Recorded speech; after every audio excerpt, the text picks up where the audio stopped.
ہاں درد دل سمجھو، خدا کا واسطہ ہے مجھے مت دیکھو، میرے سے کوئی غلطی ہوئی ہے میں معذرت چاہتا ہوں، میں تمہارے ہاتھ جوڑ رہا ہوں۔ مجھے کچھ دنوں سے پتا چل رہا ہے کچھ لوگ ناراض ہیں، بھائی مجھ سے ناراض ہو، اللہ کی قسم تمہارے جوتے چومنے کو تیار ہوں صدیق کی صداقت کے لیے۔ دکھ نہ دو، ہم دکھی دل ہیں، زخمی دل ہیں، میں واسطہ دے کر کہتا ہوں مجھ سے کوئی غلطی ہوئی، میری جماعت سے ہوئی، میں تم سے معافی مانگتا ہوں، مسئلہ میرا نہیں ہے۔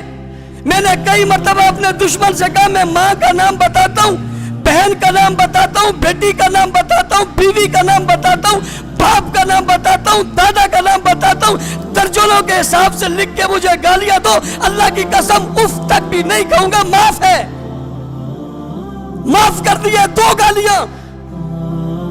میں تنگ نظر تب ہوتا جب میں اپنی ذات کی گالی برداشت نہ کرتا، میں کر رہا ہوں اور مجھے گالیاں دے رہے ہیں، میں خوش ہوتا ہوں۔ یا اللہ جب تک مجھے گالی پڑ رہی ہے، صدیق تو محفوظ ہے نا، عمر تو محفوظ ہے، عثمان تو محفوظ ہے، معاویہ، لاکھ گالیاں تو برداشت ہے، لیکن رب ذوالجلال کی قسم صدیق کو گالی دو گے جان قربان کر دیں گے، برداشت نہیں کریں گے۔ علماء کرام ہاتھ جوڑ کے کہتا ہوں میرا کوئی مسئلہ تو چھوڑ دو، اور اگر آپ کہتے ہو کہ آپ بالکل نہ ہو میں نہیں آؤں گا۔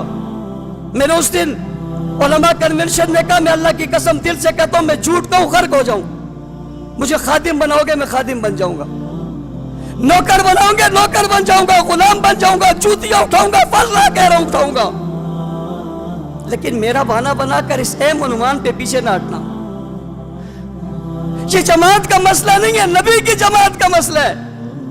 کوئی اگر کہتا ہے کہ میری جماعت کی پالیسی ہے، مجھے تمہاری جماعت کی پالیسیوں پہ سر آنکھوں پر ہے، اور میں یہ بات بھی کہتا ہوں ہمارا کسی سے کوئی اختلاف نہیں ہے۔